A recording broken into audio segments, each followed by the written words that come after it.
The silk sheets beneath me felt like ice, despite the warmth of the Mediterranean night filtering through the floor-to-ceiling windows. I lay perfectly still, counting the seconds between Dante's breaths, wondering if tonight would be different. It never was. 3 months of marriage, and my husband had never touched me beyond the cold press of his lips against my knuckles during our wedding ceremony. A performance for the 200 guests who'd filled the cathedral, their eyes hungry for the spectacle of Chicago's most feared crime lord claiming his bride. I was that bride, Aria Moretti, 23 years old, and already a widow in every way that mattered, except on paper. The restaurant where I'd worked, past tense, because that life ended the night Dante walked through those doors, had been my refuge. Giovanni's, a small Italian place in Little Italy where the tiles were cracked, the espresso machine temperamental, and the tips barely covered my nursing school textbooks. But it was mine, my space, my dream of something better than the cramped apartment I shared with my dying father and the mountain of medical bills that grew taller each week. I remembered the night with painful clarity. October rain had been hammering the windows, and I'd been balancing 4 plates of pasta when the door opened. The temperature in the room dropped, conversations died mid-sentence. Even Giovanni, who'd survived 60 years in this neighborhood and claimed to fear nothing, went pale. 3 men entered first, broad-shouldered, wearing dark suits that cost more than my annual salary, their eyes scanning every corner, every exit. Then he walked in. Dante Salvatore. I'd seen his face in newspapers, heard his name whispered with equal parts reverence and terror, but nothing prepared me for the reality of him. 6'3" of controlled violence wrapped in a custom Tom Ford suit, dark hair swept back from a face that could have belonged to a Renaissance statue if not for the thin scar cutting through his left eyebrow. He couldn't have been more than 28, but his eyes held centuries of darkness. He'd chosen the corner table, of course he did, back to the wall, facing the entrance, and I'd been the unfortunate server on shift. My hands had trembled as I approached. The plates felt impossibly heavy. His security detail watched my every movement like hawks tracking a mouse, and I could feel the weight of something dangerous settling over my shoulders. "Welcome to Giovanni's," I'd managed, my voice smaller than I'd intended. "Can I start you with—" That's when it happened. My shoe, cheap, worn thin from double shifts, caught on absolutely nothing, and the world tilted.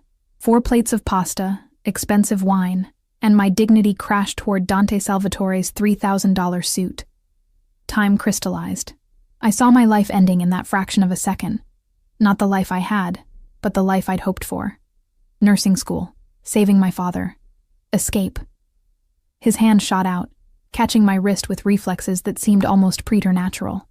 The plates clattered harmlessly to the side as he pulled me upright, steadying me with a grip that was firm but strangely gentle.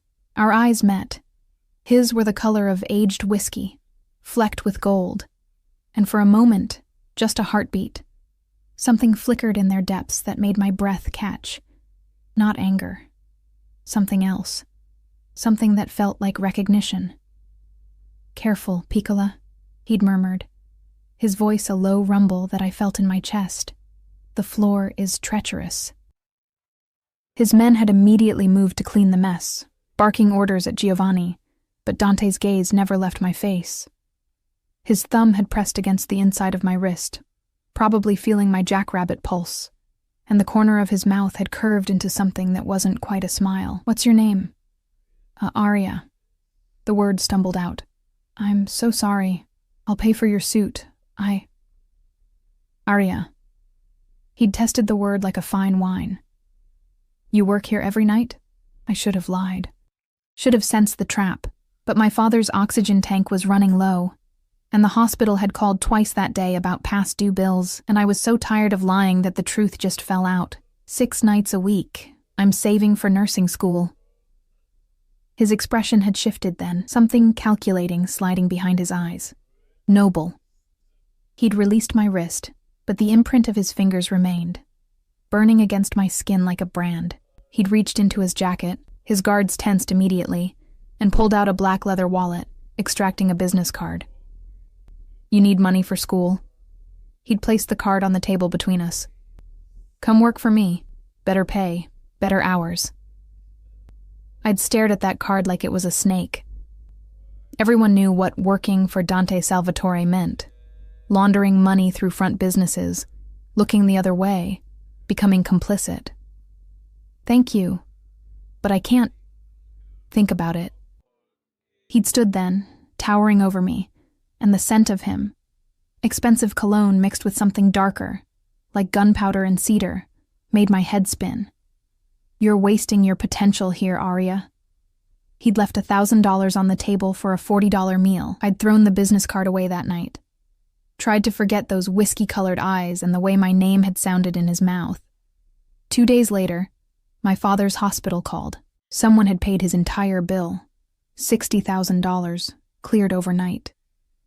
When I'd demanded to know who, the administrator had simply handed me an envelope. Inside was a new business card and a note in sharp, masculine handwriting. Consider it an investment, DS.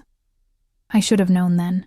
Should have understood that men like Dante Salvatore didn't give gifts. They made purchases. The trap had already closed. I just hadn't felt the jaws snap shut yet. Now, lying in his bed, our bed, though we inhabited it like strangers on a vast silk ocean, I pressed my hand to the place where he'd first touched my wrist. The ghost of that moment still lingered. 3 months and a nightmare of a wedding later. The marriage had been his price, not for my father's medical bills, those were already paid, but for something else entirely. I'd learned the truth 2 weeks after that first encounter, when 2 of Dante's men showed up at my apartment with an offer that wasn't really an offer at all. My father's doctor, Dr. Marcus Chen, the only specialist who'd agreed to take his case, had been stealing from Dante, embezzling money through fake medical supply companies, skimming hundreds of thousands from the Salvatore family's legitimate pharmaceutical holdings. When Dante's people had discovered it, they'd traced the connection. To my father. To me. The ledgers showed my father's name on dozens of transactions, forged I'd later learn, but Dante hadn't known that then. All he'd known was that someone named Thomas Moretti had helped steal from him, and that someone had a daughter who'd literally fallen into his arms. "Marry me," Dante had said when I'd been dragged to his office. A penthouse suite overlooking Lake Michigan, all dark wood and leather, and the scent of expensive cigars. 1 year. A marriage of convenience. You play the dutiful wife, and your father lives. You refuse. He hadn't finished the sentence, hadn't needed to. I'd said yes with tears streaming down my face, while Dante had watched with those unreadable whiskey eyes, and something that might have been regret flickering in their depths. The wedding had been a spectacle. A cathedral full of Chicago's elite and criminal underworld, me in a Vera Wang gown that cost more than my father's hospital bills, Dante in a black tux that made him look like a dark angel. He'd slipped a platinum ring onto my finger, 3 carats of flawless diamond that felt like a shackle, and kissed my hand with lips so cold they'd burned. "You're mine now, Piccola," he'd whispered against my skin, in every way that matters, but he'd never touched me, never claimed the marital rights that the priest had blessed and the contract had implied. Our wedding night, I'd stood in the bathroom of our penthouse for an hour, sick with fear, before finally emerging to find him sitting in an armchair by the window, a glass of whiskey in his hand. "I'm not a monster," he'd said, without looking at me. "I won't force you into my bed. The marriage is political, nothing more." Relief, and something else, something I didn't want to name, had flooded through me. 3 months later, and the distance between us felt like an ocean. We lived like ghosts in his sprawling penthouse. He left before I woke, returned after I'd retreated to my room. Yes, my room, separate from his, because apparently even sharing a bed was too much intimacy for a marriage built on coercion and lies. I saw him at dinners with his associates, at charity galas where I played the perfect wife, at family gatherings where his mother looked at me with pity and his sister with barely concealed hostility. I wore the clothes his stylist selected, smiled when his hand rested on the small of my back for photos, and returned to my gilded cage every night wondering when the other shoe would drop. Because it would drop. Men like Dante Salvatore didn't keep pets without eventually demanding something in return. The clock on the nightstand read 2:47 a.m. Dante still hadn't come to bed. His bed, not mine, but I'd found him here an hour ago. Passed out on top of the covers, still wearing his suit. And something in me had broken. some dam of loneliness and confusion that I'd been holding back, so I'd lain down beside him, not touching. Never touching, but close enough to feel his warmth and pretend, just for a moment, that this was real. His breathing changed. I froze. Arya. My name, rough with sleep, and then his hand found mine in the darkness, fingers intertwining. Why are you here? I don't know, I whispered, because lying seemed impossible in the dark. I was tired of being alone. His grip tightened. For a long moment he said nothing, and I could feel the war happening inside him. Control versus something else. Something dangerous and wanting. Then he released me and sat up, swinging his legs over the side of the bed. The loss of his warmth felt like winter arriving early. Go back to your room, Arya. Dante. Go. The command in his voice left no room for argument. I fled, fighting tears I didn't understand, and missed the way his hands clenched into fists, or the way he stared at the place where I'd been lying like a man dying of thirst, staring at water. The next morning, everything changed. I'd developed a routine in my cage. Wake at 8, breakfast alone in the massive kitchen, avoid Dante's staff who looked at me with either pity or contempt, wonder what the hell my life had become. But that morning, Rosa, Dante's housekeeper, and the only person who'd shown me genuine kindness, greeted me with worry etched across her face. Mrs. Salvatore, your husband would like to see you in his office. Immediately, the word immediately, sent ice through my veins. In 3 months, Dante had never summoned me. We existed in parallel worlds, intersecting only when necessary. His office was on the top floor, a space I'd been explicitly told never to enter without permission. I knocked, my knuckles barely making a sound against the heavy oak door. Enter. The office was exactly what I'd expected. Dark leather, mahogany furniture that probably cost more than a car, floor-to-ceiling windows overlooking the Chicago skyline. What I hadn't expected was the tension crackling in the air like electricity before a storm. Dante stood behind his desk, still wearing yesterday's shirt with the sleeves rolled up, his tie discarded somewhere. He looked like he hadn't slept. 2 of his men flanked the doorway, Marco and Vincent, the ones who'd dragged me to this life, and their presence made my stomach clench. Sit. Dante gestured to the chair across from his desk. I sat, smoothing my hands over the simple dress I'd chosen. Everything in my new wardrobe was designer, carefully selected by someone who understood the image a Mafia wife should project, but I still felt like a child playing dress-up. Dante picked up a folder from his desk, studied it for a long moment, then looked at me with those whiskey eyes that seemed to see straight through skin and bone to the terrified girl beneath. Your father. He opened the folder, revealing documents covered in numbers and legal jargon. He's innocent. The words took a moment to register.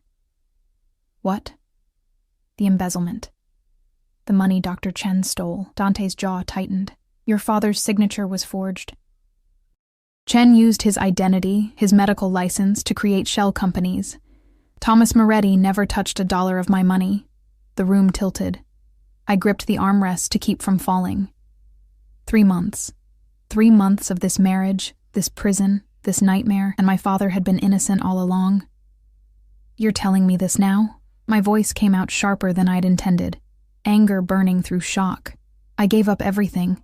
I discovered it 2 weeks ago. Dante's tone remained level, but something dark flickered across his face. My investigators found Chen's real records. The forgeries were sophisticated, but not perfect. 2 weeks.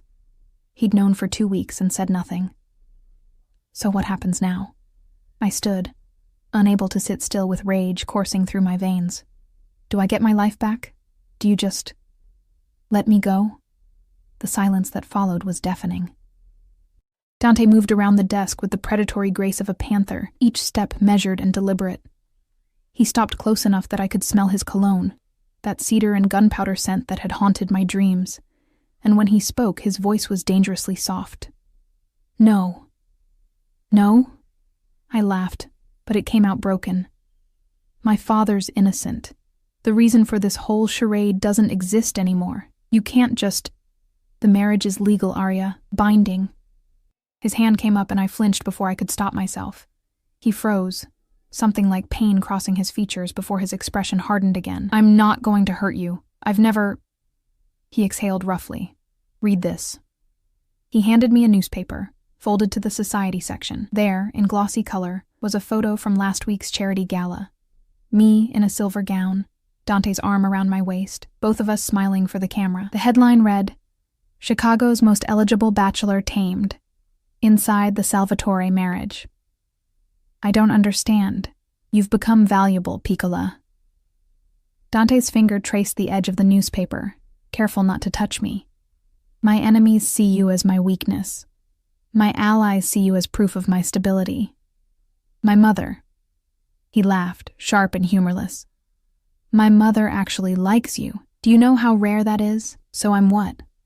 A political asset now instead of collateral?" The bitterness in my voice surprised even me.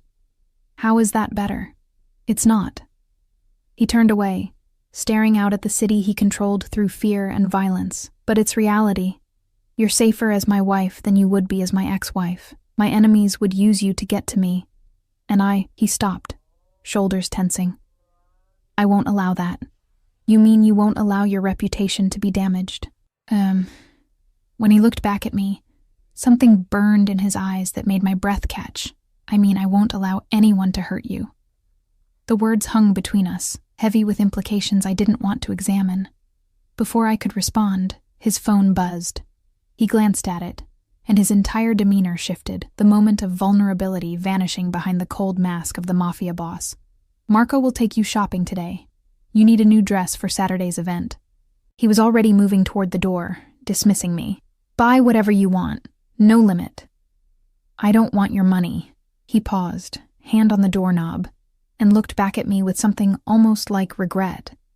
"I know. But take it anyway. Consider it payment for services rendered." Then he was gone, leaving me standing in his office with a newspaper photo of a lie, and the devastating knowledge that my cage had just become permanent. The shopping trip was torture. Marco drove me in one of Dante's armored SUVs, because apparently my life now required bulletproof glass and a former Special Forces operative as a babysitter. The boutiques we visited were the kind where they served champagne, and everything cost more than my monthly rent used to be. I hated it. Hated the obsequious salespeople who called me Mrs. Salvatore with reverence. Hated the dresses that cost thousands of dollars. Hated the way Marco stood by the entrance, hand near his concealed weapon, scanning for threats to a woman who was already a prisoner. But most of all, I hated that part of me, a small, traitorous part, enjoyed the luxury. The silk against my skin, the perfect fit of expertly tailored clothes, the way the world bent around Dante's name, and, by extension, around me. I was trying on a red dress, crimson silk that hugged every curve, when I heard a familiar voice from the main floor of the boutique. "Aria? Oh my God, is that really you?" "Jessica. My best friend from nursing school, from my old life, from before everything had gone to hell." I hadn't seen her since the wedding, hadn't returned her calls, hadn't been able to face the questions I knew she'd ask. I emerged from the dressing room to find her staring at me like I'd risen from the dead. She looked exactly the same, messy blonde ponytail, scrubs under her jacket, the exhausted but determined expression of someone grinding through clinical rotations. She looked free. "Jess."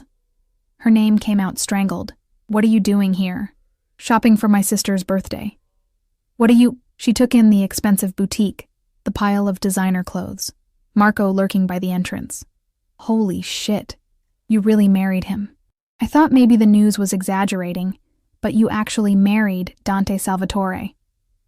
The judgment in her voice stung like a slap. "It's complicated." "Complicated?" She laughed, sharp and disbelieving. "Aria, he's a criminal. Everyone knows what he does. The drugs, the gambling, I know what he is." I cut her off, aware of Marco's attention shifting toward us. The last thing I needed was for Dante to hear I'd been discussing his business in public. I didn't have a choice. There's always a choice. But her expression softened when she saw whatever was written on my face. "Are you okay? Really?" Was I? I lived in a penthouse that felt like a museum, wore clothes that cost more than life-saving medication, slept alone in a room down the hall from a husband who'd married me under false pretenses and refused to touch me, but also refused to let me go. "I'm fine," I lied. Jess didn't believe me. I could see it in her eyes, but before she could push further, Marco stepped forward.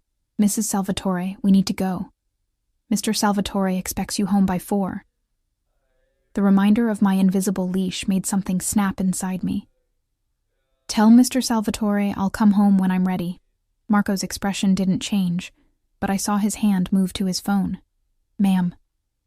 Give me 5 minutes with my friend, please. He hesitated, then nodded curtly and stepped back, though I could see him texting, undoubtedly reporting my small rebellion to Dante. Jess grabbed my arm, pulling me toward a corner where Marco couldn't hear. Come with me, right now. We'll figure something out. You can stay with me. I can't. The words tasted like ash. It's not that simple. Why not? What's he got on you? Everything. Nothing. The truth was too complicated to explain. My father's medical bills, the forged documents, the binding marriage contract, and beneath it all, the confusing tangle of fear and something else I felt every time Dante looked at me. He'll find me, I said instead. Men like him always do. Then we go to the police. Half the police are on his payroll, Jess. I squeezed her hand, memorizing the warmth of real human connection. I appreciate the thought, but there's no escape from this. I just have to survive it. Her eyes filled with tears. This isn't surviving, Arya. This is dying slowly. Maybe she was right. But before I could respond, Marco was there, his expression urgent. Mrs. Salvatore, we need to leave. Now. Something in his tone sent alarm bells ringing. What's wrong? Mr. Salvatore's orders. We're going home immediately. He practically dragged me toward the exit, and I barely had time to grab my purse and mouth "I'm sorry" to Jess before I was being hustled into the SUV. Marco drove like a man fleeing demons, weaving through traffic with barely controlled aggression. What's going on? I demanded. Marco, talk to me. His jaw was clenched so tight I thought it might crack. Mr. Salvatore received some information. He wants you home where you're safe. Safe from what? But Marco wouldn't say another word, and the 20-minute drive back to the penthouse felt like an eternity. When we arrived, the building was swarming with Dante's men. At least a dozen guards I'd never seen before, all wearing the subtle earpieces and hard expressions of professional security. They nodded at Marco as we passed, and I caught fragments of their radio chatter. Perimeter secure. No signs of breach. Bosses in the penthouse. My heart hammered against my ribs as Marco escorted me upstairs. The elevator ride was suffocating, and when the doors opened to the penthouse, I found Dante pacing like a caged predator in the living room. He spun toward me the moment I entered, and the raw emotion on his face, fear, anger, something else I couldn't name, made me stop in my tracks. Where the hell were you? He crossed the space between us in 3 strides, his hands coming up to grip my shoulders. Not hard, never hard, but firm enough that I couldn't look away from the storm in his eyes. I told Marco to have you home by 4. It's 4:30.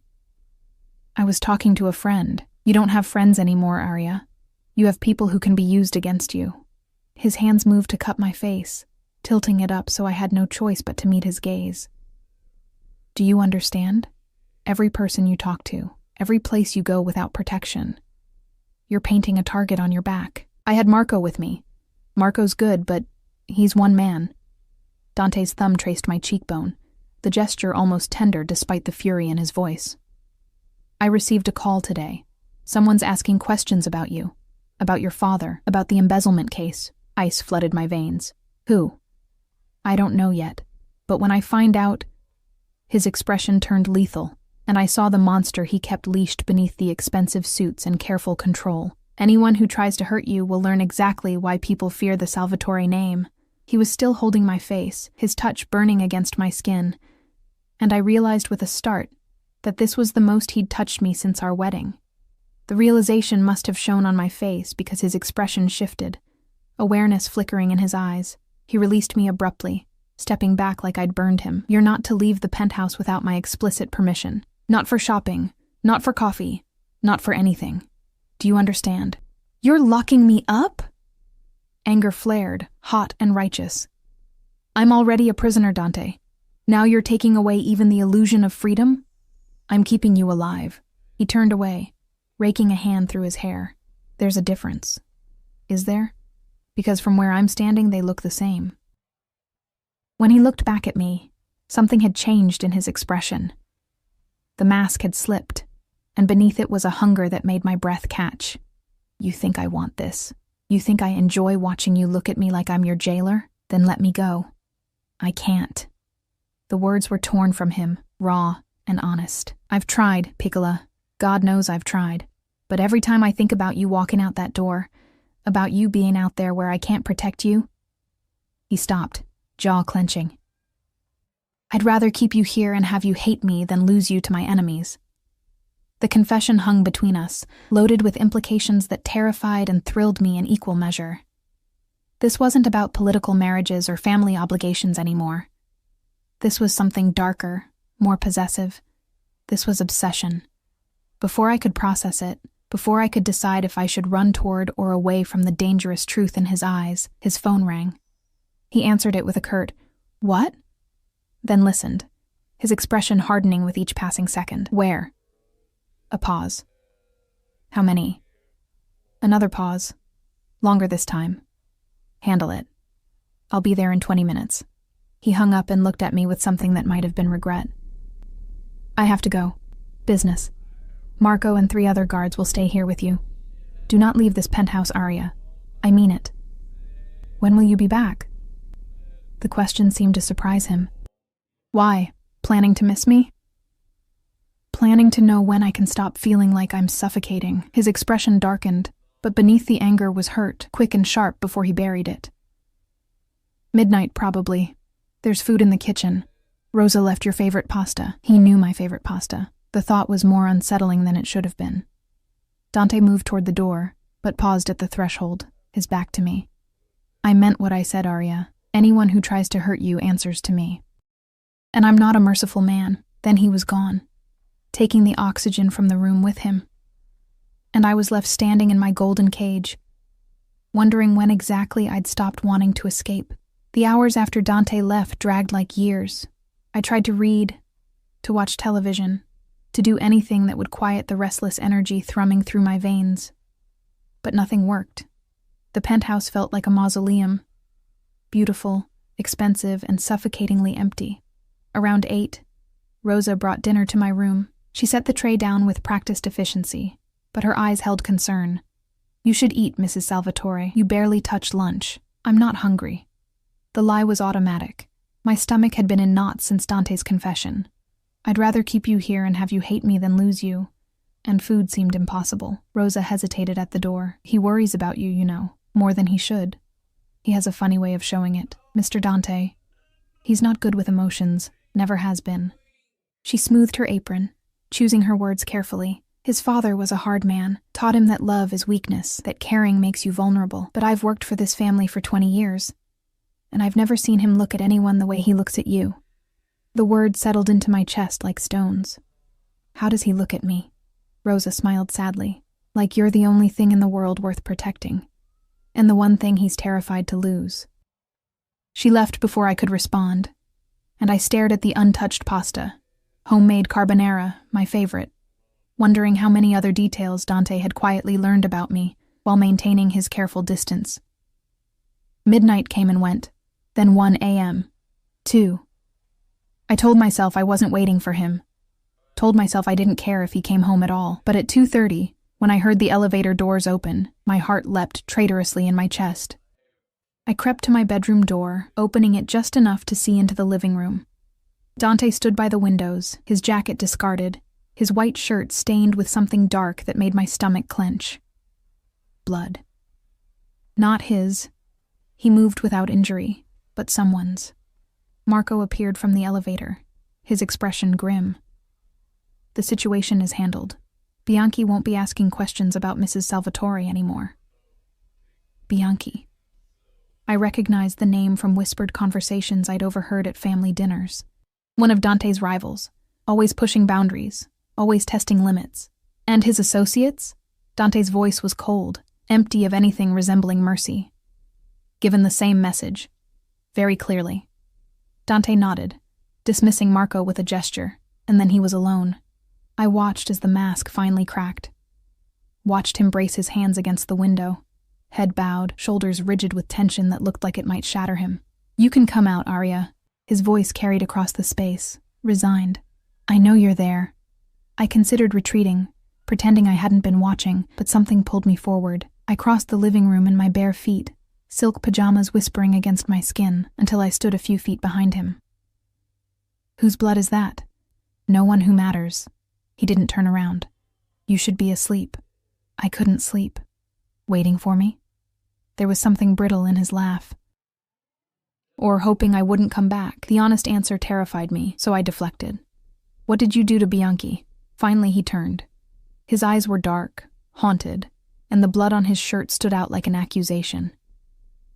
I reminded him that there are consequences for threatening what belongs to me. I'm not a possession. Aren't you? He moved closer, and I could smell the copper tang of blood mixing with his cologne. I own you, Piccola. On paper, in the eyes of the world, in every way that matters. The only thing I don't own is your heart, and sometimes I think that's worse than owning nothing at all. The confession hung between us, raw and bleeding.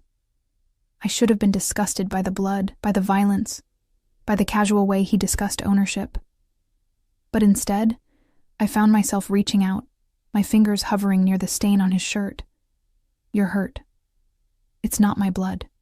I know. But you're still hurt.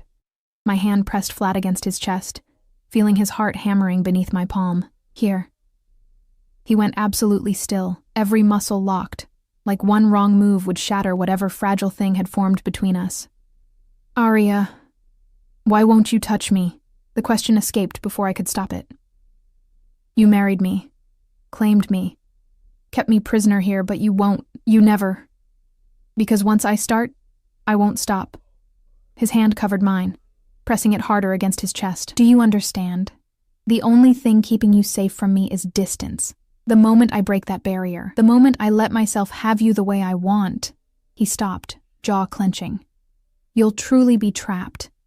No more separate rooms, no more pretending this is anything but what it is. And what is it? His other hand came up, fingers tangling in my hair, tilting my face toward his. We were so close I could feel his breath against my lips, could see the gold flecks in his whiskey-colored eyes. Obsession, he whispered. From the moment you fell into my arms at that restaurant, I've been obsessed with you.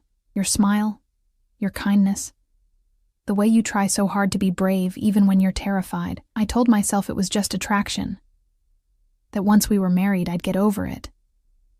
But it's gotten worse, Piccola. Every day you're in my house wearing my ring, bearing my name. It makes me insane. Then why push me away? Because you deserve better than a monster who takes what he wants. His thumb traced my lower lip, and I shivered. You deserve someone who'll let you finish nursing school, who'll take you on normal dates, who'll give you the life you were supposed to have. Not someone who'll lock you in a golden cage and never let you go. The irony made me laugh, sharp and a little hysterical. You already did that. The cage exists whether you touch me or not. Something snapped in his expression, control giving way to the hunger he'd been holding back for 3 months. Don't say things like that unless you mean them. What if I do? The words were insane, reckless. But standing here in the dark with his hand in my hair and his heart pounding beneath my palm, I couldn't remember why I should be afraid. What if I'm tired of the distance?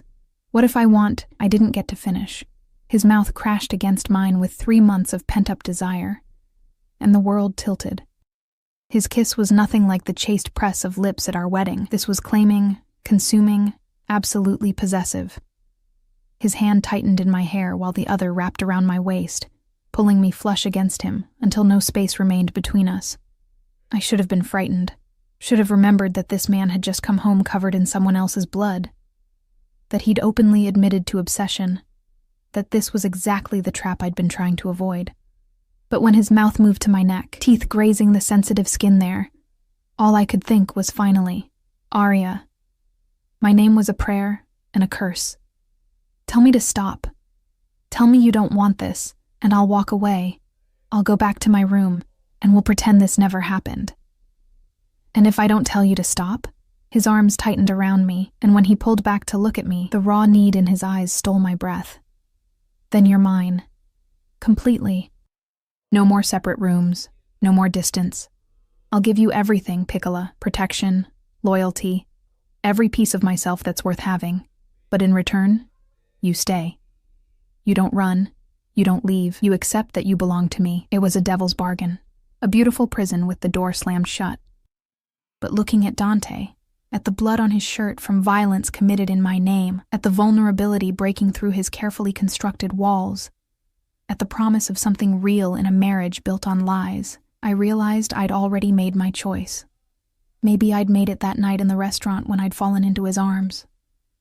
Maybe I'd made it when I'd said I do, with tears streaming down my face. Or maybe I was making it right now, standing in the darkness with a monster who looked at me like I was salvation and damnation wrapped in silk pajamas.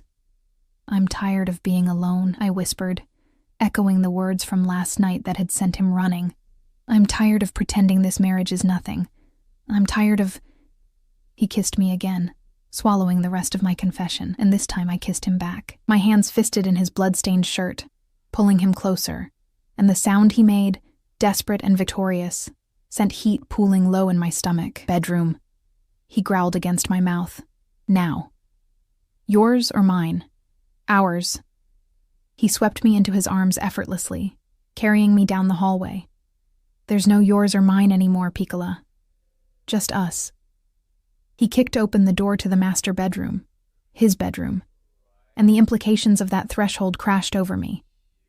But before doubt could take root, he laid me down on the silk sheets with surprising gentleness, his body covering mine. Last chance, he said, even as his hands traced patterns of fire along my ribs. Once we cross this line, there's no going back. I won't be able to let you go, Arya. Ever. I reached up, cupping his face, feeling the rough stubble against my palms. Then don't. The last threads of his control snapped. His mouth found mine again while his hands learned every curve, every dip, every place that made me gasp. The blood-stained shirt joined my pajamas on the floor, and the vulnerability of skin against skin felt like truth, messy and complicated and undeniably real. He worshipped me with a devotion that bordered on religious, murmuring Italian words I didn't understand against my heated skin. When he finally made me his, in every sense that mattered, the pain was brief, and the pleasure that followed overwhelming. Mine, he breathed against my neck, moving inside me with exquisite care. Say it. Tell me you're mine. Yours, I gasped, because it was true. Somewhere between falling into his arms and falling into his bed, I'd become his, completely, irrevocably. When we finally collapsed together, tangled in silk sheets in each other, he pulled me against his chest like he was afraid I'd disappear. His heartbeat thundered beneath my ear, gradually slowing to something approaching normal. I never thanked you, I whispered into the darkness. For what? My father's hospital bills. You saved his life. His arms tightened around me. I thought I was buying your cooperation. Turns out I was buying my own destruction. What do you mean? He pressed a kiss to the top of my head, tender in a way that contradicted everything I knew about him. You can't love a monster, Piccola, but you can make him human, and humans break so much easier than monsters do. I tilted my head back to look at him, this complicated man who'd trapped me and freed me in the same breath. Who says I can't love a monster? His expression cracked open, and in that moment, I saw past the Mafia boss, past the violence and control, to the lonely boy who'd learned love was weakness, and caring made you vulnerable. Don't, he whispered, and it sounded like begging. Don't love me, Arya. I'll only disappoint you. Too late. The words were reckless, but they were also true. Somewhere in the cage he'd built around me, I'd started building one around him too. I think I started falling the night we met. He kissed me then, slow and deep, and I tasted salt, tears, though I couldn't tell whose. When he finally pulled back, his thumb traced my swollen lips. Then God help us both, he murmured, because I fell that same night, and I've been drowning ever since. We made love again, slower this time, learning each other's rhythms and sounds. And when dawn painted the windows gold, I lay in his arms and wondered if love and possession could somehow be the same thing. If they could, I was willing to find out.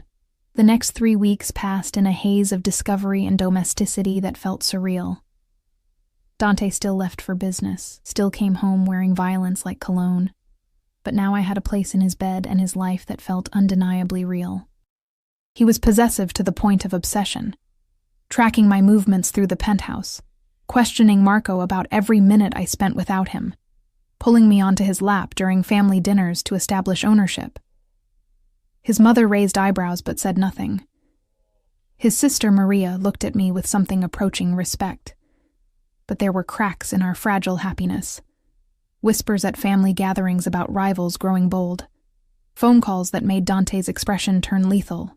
The ever-present guards that multiplied like shadows. Something was coming. I could feel it in the tension that wound tighter each day, in the way Dante held me at night like I might vanish. The explosion came on a Tuesday. I was in the penthouse library, a room I'd claimed as my own, filled with medical textbooks because Dante had quietly arranged for me to continue my studies remotely. When raised voices drifted from the living room, "Can't keep her locked up forever, Dante." "People are talking," Maria's voice, sharp with frustration. "Let them talk." Dante sounded dangerous. "Arya stays here where she's safe." "She's not a doll, Fratello. She's a person. This obsession you have is none of your concern. It is when it makes you weak." A man's voice, unfamiliar. "The families are questioning your leadership. They see you choosing a woman over business, and it makes them wonder if you're still fit to lead." The sound of glass shattering. "Get out. Both of you." "Dante," Maria tried. "Out." I heard them leave, and then silence. Dangerous, suffocating silence. I should have stayed in the library, should have pretended I hadn't heard, but something pulled me toward the living room. Dante stood among the shattered remains of a whiskey glass, his hands clenched into fists, violence radiating from every line of his body. "How much did you hear?" He didn't look at me. "Enough." I moved closer, careful of the broken glass. "Am I making you weak?" "You're making me human."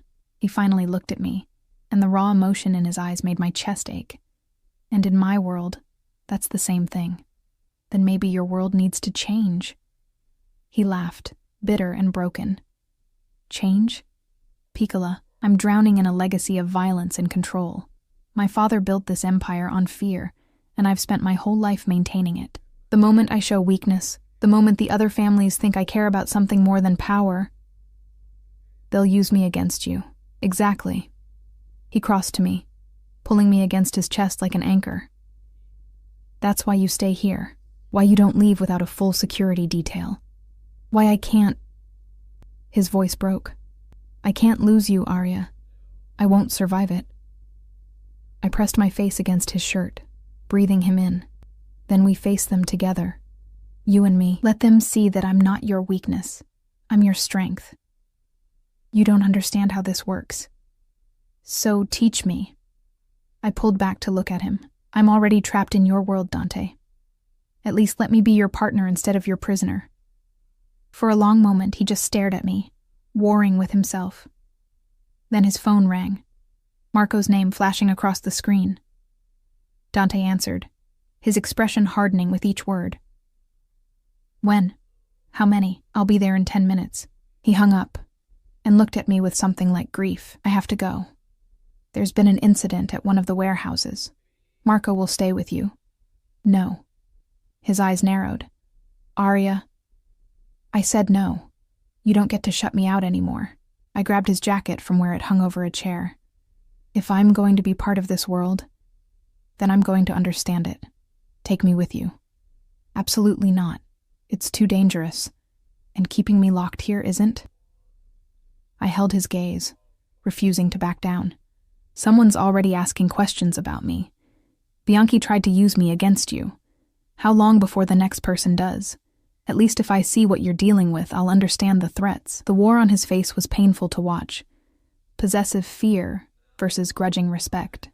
Finally, he exhaled roughly. "Fine. But you stay in the car. You stay with Marco. And if anything goes wrong, I know. You'll burn the city down." I smiled despite the gravity of the moment. "You've made that abundantly clear." Something like pride flickered in his eyes. "You're going to be the death of me, Piccola. Or your salvation. We'll find out which." He kissed me hard and fast, then pulled me toward the elevator. "Come on." And Arya? When I tell you to run, you run. Understood? I nodded, even as my heart hammered against my ribs. I'd just demanded entry into a world of violence and shadows, and I had no idea if I'd survive what came next. But I'd survive it with Dante, and somehow, that made all the difference. The warehouse sat on the edge of the industrial district, a hulking structure of corrugated metal and shadows. Even from inside the SUV, I could feel the tension crackling through the air like electricity before a storm. Dante had been silent during the 20-minute drive, his jaw clenched, one hand absently rubbing circles on my knee. A gesture I'd learned meant he was working through scenarios, calculating risks. Marco drove with the same focused intensity, occasionally speaking into his radio in clipped Italian. "What exactly are we dealing with?" I asked, as we pulled up to a cluster of similar vehicles, all black, all expensive, all screaming criminal enterprise. "Someone hit the warehouse, stole a shipment." Dante's voice was cold, empty. "This location handles pharmaceuticals, the legitimate kind that fund the less legitimate parts of my business. Whoever did this knew exactly what they were taking and when to take it." "An inside job?" His eyes cut to me, surprised. "You're learning." I pay attention. I watched as armed men, at least a dozen, moved around the perimeter. What happens to whoever's responsible? Nothing good. He opened his door, then paused. "Stay here. Marco, do not let her out of this vehicle unless the building is on fire. Understood?" "Yes, boss." Dante pressed a kiss to my forehead, lingering longer than necessary. "I mean it, Arya." "Stay put." Then he was gone, striding toward the warehouse entrance with the lethal grace of a predator. His men fell into formation around him automatically, and I watched through the tinted windows as he disappeared inside. Marco remained in the driver's seat, alert, but relaxed. "He's different with you," he said after a moment. "Different how?" "Softer. Before you, he was just—" Marco searched for the word. "Cold. Efficient. He did what needed doing without hesitation. But now there's doubt. Second-guessing. It makes him human. And that's bad? In his world? Yes." Marco's eyes scanned the perimeter constantly. "But maybe human is what he needs to be. What we all need to be." Before I could respond, shouting erupted from inside the warehouse. Then gunshots. Sharp cracks that made my heart slam against my ribs. Marco's hand went to his weapon. "Stay down." More gunshots. Shouting in Italian. The sound of something heavy crashing. Every instinct screamed at me to run inside, to make sure Dante was okay, but Marco's presence kept me pinned in place. Then the warehouse doors burst open, and Dante emerged dragging someone by the collar, a younger man, bloodied and terrified. He threw him to the ground in front of the assembled guards. "Talk," Dante commanded, his voice carrying across the lot. "Who hired you?" The man spat blood. "Go to hell." Dante's fist connected with his jaw so fast I barely saw it move. The crack echoed like another gunshot. "Wrong answer. Try again." I should have looked away, should have been horrified by the casual violence, but I couldn't stop watching Dante, the cold precision in his movements, the way his men looked at him with equal parts fear and respect, the absolute authority in every word. This was who he really was. Not the man who held me tenderly in the dark, but the monster he'd warned me about, and God help me, I still wanted him.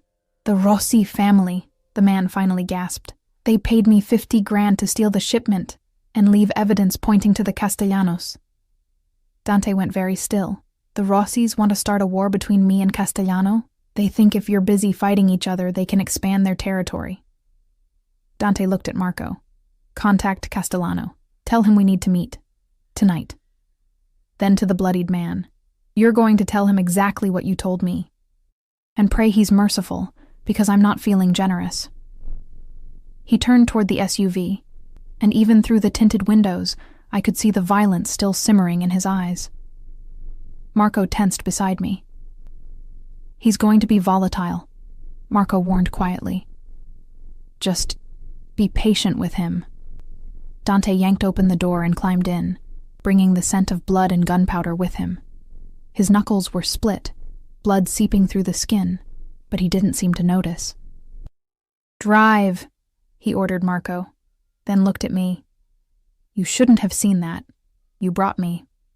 "I shouldn't have." He stared at his bloody hands like they belonged to someone else. "This is what I am, Arya. What I'll always be. Violence and blood and decisions that would horrify normal people." I reached for his hands, ignoring the blood, and pulled them into my lap. "Let me see. They're fine." "They're not fine. And I'm not helpless." I examined the split knuckles, the bruising already forming. "You need ice and antiseptic." "It's nothing. It's something to me."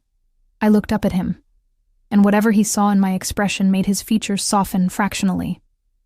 "You can be a monster to everyone else, Dante, but let me take care of you anyway." Something shifted in his eyes, vulnerability breaking through the violence. "Why? After what you just saw, I saw you protecting what's yours. I saw you being smart enough to prevent a war. I squeezed his damaged hands gently. "I saw the man I married doing what he has to do to survive in an impossible world." He pulled me across the seat, settling me in his lap despite Marco's presence in the front. His face buried in my hair, and I felt him shaking. Adrenaline or emotion, I couldn't tell. "You're going to ruin me," he whispered against my ear, "completely destroy every defense I've ever built." "Good." "You've already ruined me." His arms tightened. "Not ruined, claimed." "There's a difference." "Is there?" "Yes. Ruination is careless. What I feel for you..." He pulled back to look at me, and the intensity in his gaze stole my breath. "It's meticulous, deliberate. I'm building a fortress around you with my own hands, and I'll burn anyone who tries to breach it. Even yourself? Especially myself." He kissed me, tasting like violence and devotion. "If I ever become the thing that hurts you, Piccola, I'll destroy myself before I let it continue." Marco cleared his throat from the front seat. "Boss, we're approaching the penthouse. Castellano agreed to meet in 2 hours." Dante cursed softly. "I need to shower, change, prepare." He looked at me. "And you need to stay hidden. If Castellano knows how much you mean to me..." "I understand." I touched his face, feeling the tension in his jaw. "Do what you need to do. I'll be waiting." The meeting took place in the penthouse's formal dining room, and despite Dante's orders to stay away, I positioned myself in the hallway where I could hear everything through the partially open door. Castellano was older than Dante, maybe 50, with silver threading through his dark hair and the weathered face of someone who'd survived decades in a brutal world. He arrived with his own guards, and the tension when he shook Dante's hand could have cut glass. "You dragged me across the city for an emergency meeting," Castellano said, accepting the offered whiskey. "This should be interesting. The Rossi are trying to start a war between us." Dante gestured to the bloodied man from earlier, now zip-tied to a chair. "Tell him." The man repeated his confession, and I watched Castellano's expression darken with each word. When the story finished, silence hung heavy in the room. "If you're lying..." Castellano started. "I have the receipts," Dante interrupted, sliding a folder across the table. "Bank transfers from Rossi accounts to his. Dates, times, amounts. Everything you need to verify." Castellano studied the documents, his expression unreadable. Finally, he looked up. "Why tell me? You could have let me believe you betrayed our treaty, used it as excuse to expand into my territory." "Because I'm not my father," Dante's voice was steady, certain. "He would have let you walk into the trap, then profited from the chaos. But I've learned something recently. Some things are worth more than territory." His eyes flickered toward the hallway, toward where I stood hidden, and I realized he knew I was there, had probably known the entire time. "The Rossis miscalculated," Dante continued. "They thought making me human would make me weak. They were wrong. It makes me smart enough to choose allies over enemies." Castellano was quiet for a long moment, then extended his hand. "Then we have an understanding. The Rossis will answer for this together." They shook, sealing whatever dark pact they'd just formed, and I slipped away before they could finish their discussion. But Dante found me in our bedroom 20 minutes later, pulling me against him with desperate relief. You heard? Every word. I pressed against his chest. You chose peace over power. I chose you over everything. He tilted my face up. The Rossies targeted my warehouse because they've been watching me, studying my weaknesses.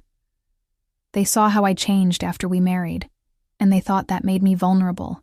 They don't understand that you're not my weakness. You're the reason I'll fight harder than ever. What happens now? Now, Castellano and I deal with the Rossies, swiftly and permanently. His expression hardened. And then everyone in this city will understand that threatening you means declaring war on both our families. He kissed me with bruising intensity, and I tasted his fear beneath the passion. Fear of losing me, of failing to protect me, of the world discovering exactly how much power I held over him. I love you, I whispered against his mouth and felt him freeze. Don't say that unless I love you, I repeated, stronger this time. I love the monster and the man. I love your violence and your tenderness. I love that you're terrifying and terrified in equal measure. I love...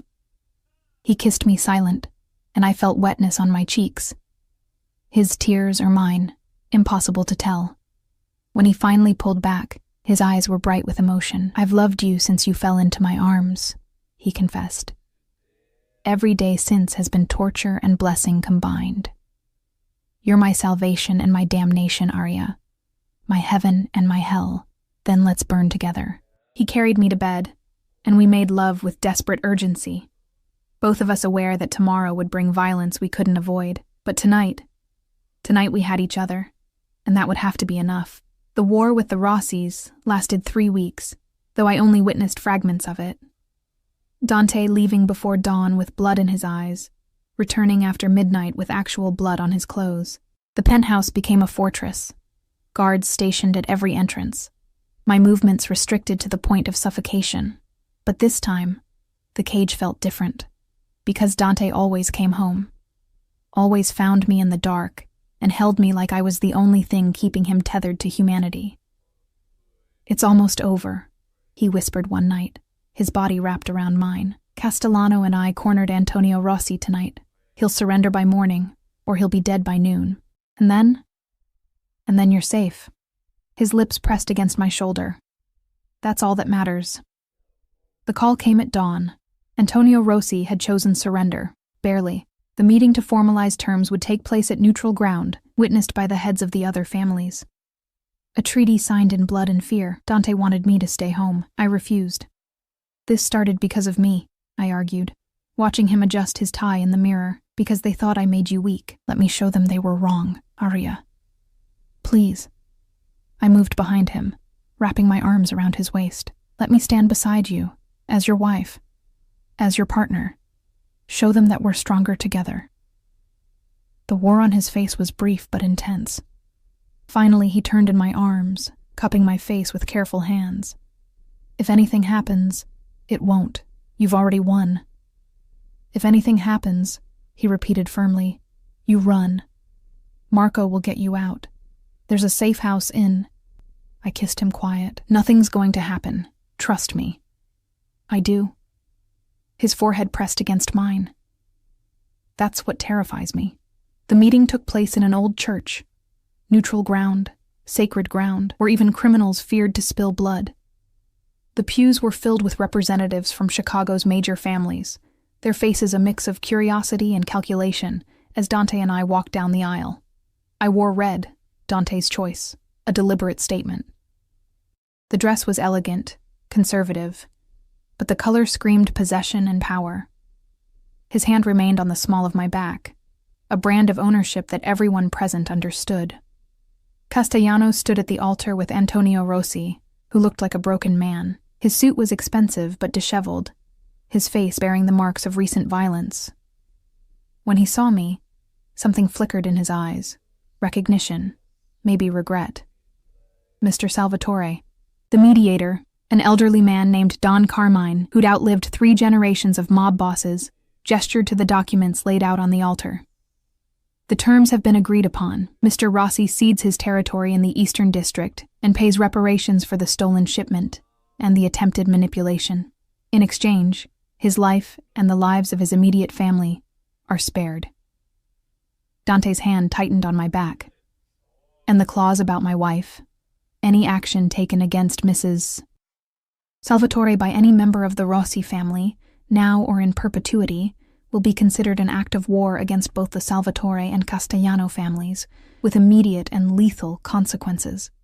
I felt the weight of every eye in that church settle on me. Some looked curious, others resentful, but most showed something close to respect.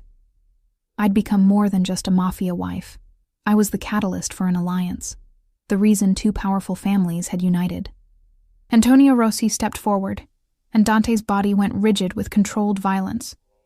But Rossi simply looked at me, his expression weary. I underestimated you, Mrs. Salvatore. I thought you were a weakness to exploit. I was wrong. He turned to Dante. Your father would have started a war over pride. You chose strategy. Perhaps your wife has taught you wisdom. My wife has taught me many things, Dante replied, his voice cold. Primary among them is that some things are worth any price to protect. Remember that, Antonio, because if you or anyone in this room ever threatens her again, there won't be terms or treaties, just endings. The silence that followed was absolute. Then Don Carmine cleared his throat. Shall we sign? The documents were signed with witnesses. Ancient ritual given modern teeth. When it was finished, Castellano shook Dante's hand with genuine warmth. Your father would be proud, or furious. Probably both. He smiled at me. Mrs. Salvatore, you've done something remarkable. You've made peace more profitable than war. That's a rare gift. As we walked back down the aisle, Dante leaned close. You were magnificent. I didn't do anything. You stood beside me. That was everything.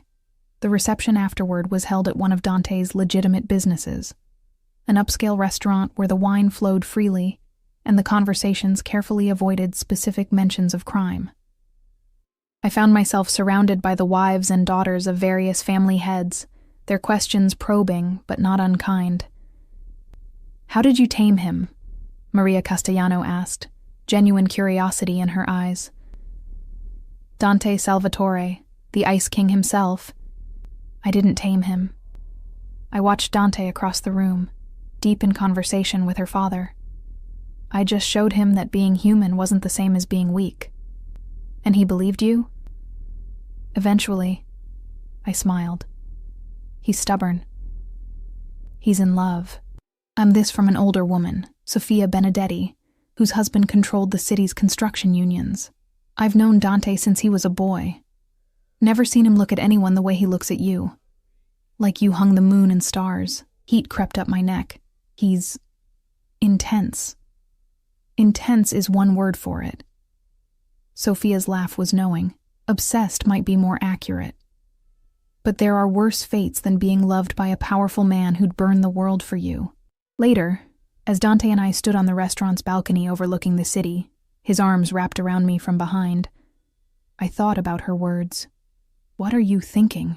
He murmured against my ear. That 6 months ago I was serving pasta and dreaming of nursing school.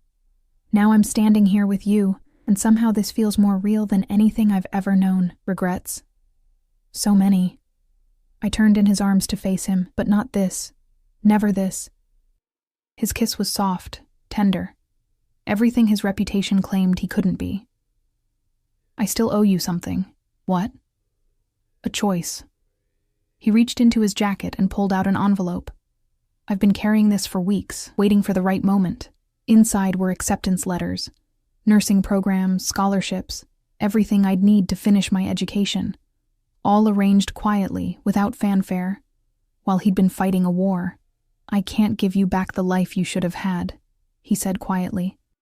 But I can give you the future you wanted. Classes start next semester. You'll have full security, obviously, and the schedule might be complicated, but I kissed him, cutting off his nervous rambling. You did this for me? I did it for us. His hand cupped my face. I want you to have everything, Piccola. Your dreams, your career, your freedom. Within the constraints of safety, I want you to choose this life, not just endure it. I already chose. I pressed the envelope back into his hands. But I want to do it on my own terms. Part-time classes, online options, building a life that fits both of us, not just me. You're sure? I'm sure. I smiled at his bewildered expression. You spent 3 months thinking I wanted to escape. The truth is, I stopped wanting to leave the moment you stopped being my jailer and became my partner. Something in his expression cracked open, and he pulled me close with desperate strength. I don't deserve you. Probably not. But you're stuck with me anyway. Forever? Forever. We stood there as the sun set over Chicago, two people who'd found each other in the worst possible circumstances and somehow made it work. Behind us, through the windows, I could see our combined families celebrating, not a business arrangement, but genuine alliance built on mutual respect. What happens now? I asked. Now? Dante's lips curved against my temple. Now we go home. I make love to my wife. Tomorrow, we start planning your class schedule. Next week, you meet with my accountant about setting up your own accounts, because you should have money that's yours, not mine. Next month, we celebrate when the semester starts, and every day after that, we build something real. Sounds almost normal. Normal is overrated. He turned me to face him, and the love in his eyes stole my breath. But real? Real is everything. 3 years later, I stood in a hospital corridor wearing scrubs instead of designer clothes, my hands steady as I administered medication to a patient who had no idea his nurse was married to one of Chicago's most powerful men. Dante had been right. The schedule was complicated. Security followed me everywhere, and some of my classmates had figured out who I was, but I'd made it work. Graduated top of my class, landed a position at County General. Built a life that was mine, even if it existed within the framework of his world. My phone buzzed with a text. Dinner at 8? I miss you. I smiled, typing back, miss you too. See you at home. Home. The penthouse had transformed from a prison to a sanctuary, filled now with my textbooks and his business files, my nursing journals and his collection of rare whiskey. We'd learned to navigate each other's worlds, to balance his darkness with my light. Mrs. Salvatore? One of the other nurses, Jenny, poked her head into the break room. Your husband's here. I frowned. He's not supposed to pick me up for another 2 hours. Well, he's in the lobby with flowers and that smile that makes everyone forget he's terrifying. I found him exactly where Jenny said, standing near the entrance with a massive bouquet of red roses, looking completely out of place in his 3-piece suit among the sick and injured. Marco and 2 other guards hovered nearby, and several nurses were definitely staring. What are you doing here? I asked, unable to hide my smile. Couldn't wait. He handed me the flowers, then pulled me close despite our audience. I have news. What kind of news? His hand slid to my stomach, still flat, barely showing the secret we'd discovered just last week. I've been thinking about names. Joy and terror flooded through me in equal measure.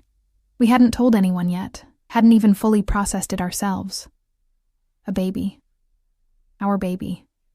Bringing new life into a world built on violence and control. Dante. I know. His forehead pressed against mine. I know it's complicated. I know the dangers. But I also know that I love you, and I'll love this child, and I'll spend every day of my life making sure you're both safe, even if it means changing, especially if it means changing. He pulled back to look at me, and the vulnerability in his eyes was stunning. I've been talking to Castellano about legitimate investments, about slowly transitioning the family business into something legal. It'll take years, maybe decades, but you'd do that? For us? I'd do anything for you. He kissed me softly. You made me human, Piccola. Now let me try being a good man, too.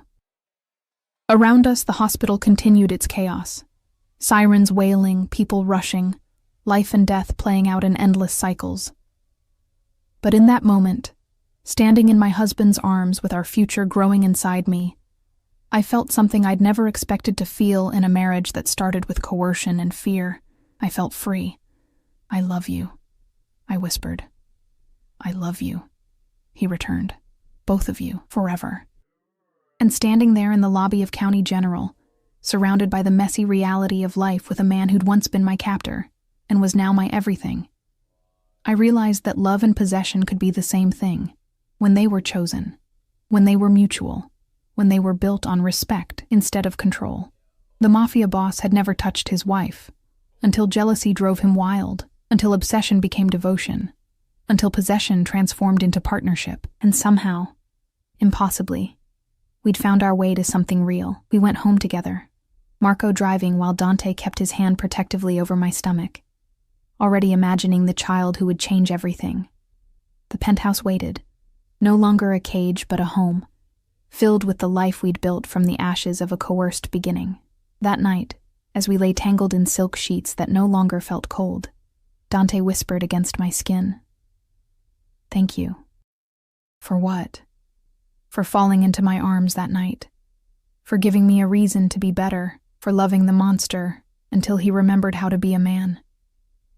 I kissed him, tasting salt and sweetness, violence and devotion. Thank you for catching me, for seeing me when I was invisible, for building a fortress around us and calling it love.